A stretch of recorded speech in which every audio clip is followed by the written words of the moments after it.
Kan ujung wali atas yang tinggi. Dari 0 ke 2 lekor 2 menit. Syederalun pengerjaan proyek renovasi Masjid Jami Pesangan Biren yang berlokasi di pinggir Jalan Banda Aceh Medan, kawasan Kede Pesangan Biren yang dilakukan sejak 7 Agustus 2017 lalu, memasuki tahapan pemasangan kubah utama pada Minggu 29 Januari 2023 yang melibatkan belasan pekerja dari Kediri.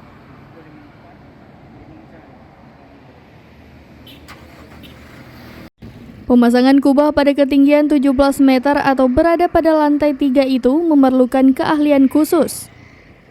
Ketua Panitia Pembangunan Masjid Haji Muklis AMDSH melalui Ketua Badan Kemakmuran Masjid Jami Pesangan Tengku Anwar Hasan atau lebih dikenal dengan panggilan Cik Wan mengaku pekerjaan pemasangan kubah dilakukan sejak beberapa hari lalu. Rangkaian kubah ukuran kecil 2 unit telah selesai dipasang dan sekarang sedang pemasangan rangka untuk kubah utama.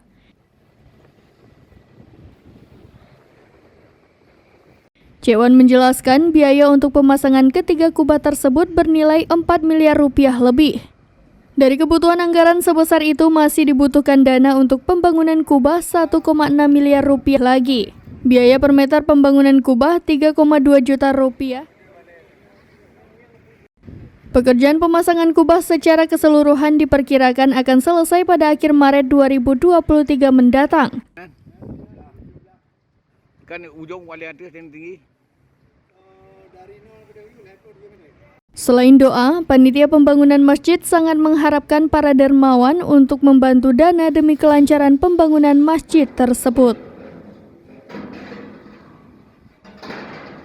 Bahwa kubah utama sudah mulai dikerjakan oleh Para pekerja dari Kediri, yang insya Allah mereka sudah berada di tempat Masjid Besar Pesangan sudah ada 3 minggu.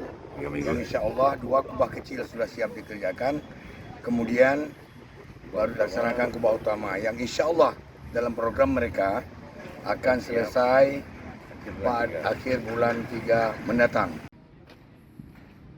Dari Biren, Yusmandin Idris, serambinews.com.